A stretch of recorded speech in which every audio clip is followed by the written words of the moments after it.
1, 2, 3, let's go. Wednesday afternoon, hoping you will tune into our show. Body systems and their health issues of being virtually identical as well. Well, you can understand that if they effectively they're clones of each other, identical twins.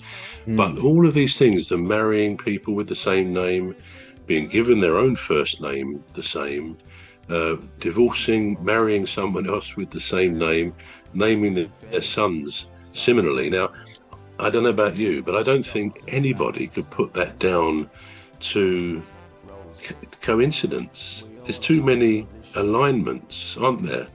So let me put to you, what's your view on that one?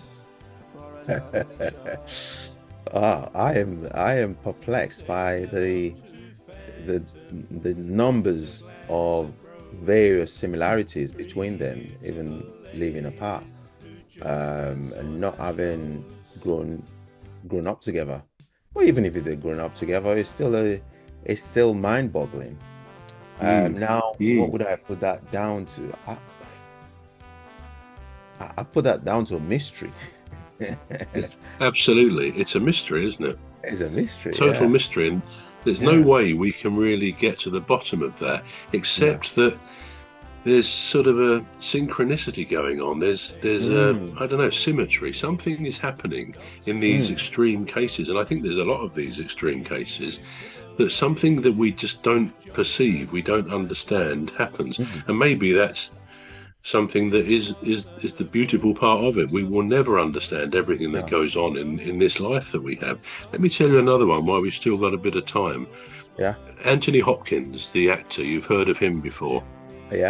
Well, he was cast in a play, in a film, not a play, a film, and it was called based on a book called The Girl from Petrovka by somebody called George Pfeiffer. Now, he was cast in this role, and he wanted to find this book, a very rare book in the event, so he could research the role he had. Obviously, it was a leading role in this film. Well, he searched in many London bookshops and elsewhere, couldn't find it anywhere. Searched for months, couldn't find it anywhere. The film was scheduled to start the following year in Vienna, I think it was. So he thought, well, I'll have to just do my best without finding the basis of the film. Well, he happened to be, again, this is a verified story. It was actually in The Guardian at the time, and this was in the early 70s, 1970s. He found himself one day in Leicester Square Underground Station, and he sat on a bench. And I remind you, this is authenticated, verified facts. He looked along the bench, and there was a book. Now, I'll ask you, Cuz, what do you think that book was?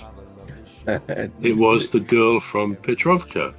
And he opened it. He couldn't believe this. He couldn't believe it. And there were lots of annotations, handwritten annotations in some of the margins, all through the book. And of course, he was elated about this because he could then read and research this book, which came to him in some strange way. Well, 2 years later, or late the following year, he was filming in Vienna, and he actually met the author, George Pfeiffer. And George mentioned to Hopkins that he had actually lost his only he lent his only copy of the book to a friend in London, and the friend had lost it. Well, Hopkins showed him, he went and got the book, he showed him the book, and you know what? All those annotations were George Pfeiffer's annotations on his only copy of that book. Now, what are the odds of this happening? And of course, the film was made, etc., and it had great success. But look. 1, 2, 3, let's go. Wednesday afternoon, hoping you will tune into our show. It's hosted by Cuz. He'll introduce the gang who'll make the show go with a bang, with fun. But looking for a rare book, you sit on a station at a place and time an hour later someone else might have picked that book up, and how did it get there in the first place? Yeah. They'll never know. But what do you think? I mean, this is a fact. These are all factual stories, like the two Jims, like the cannibalism. How do we begin to get our heads around something like this? Yeah. Any ideas? Well, it just makes you wonder if there is more out. How many more coincidences of that sort is out there that people just don't talk about, or they don't have the platform to talk about it. And it's a mystery. It's a really big mystery. The things that happen in the world is beyond the human comprehension. There's no way you could know the answer to that. No, and for my part, I agree with you totally. But I take the view, and I always have taken the view, that in life, some things are meant to happen. Some things are destined, whether it's from nature, from God, from a creator, or some things are just meant to happen. And very often you can look back and say, yeah, thank goodness that did happen. I mean, we may look at war stories, how, I don't know, how this country apparently could easily have been invaded by Hitler, but he chose not to in ways that were never really understood.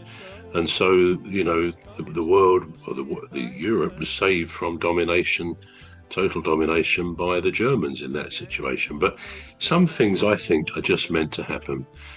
Whether we will ever be part of that kind of process ourselves, I suspect we will.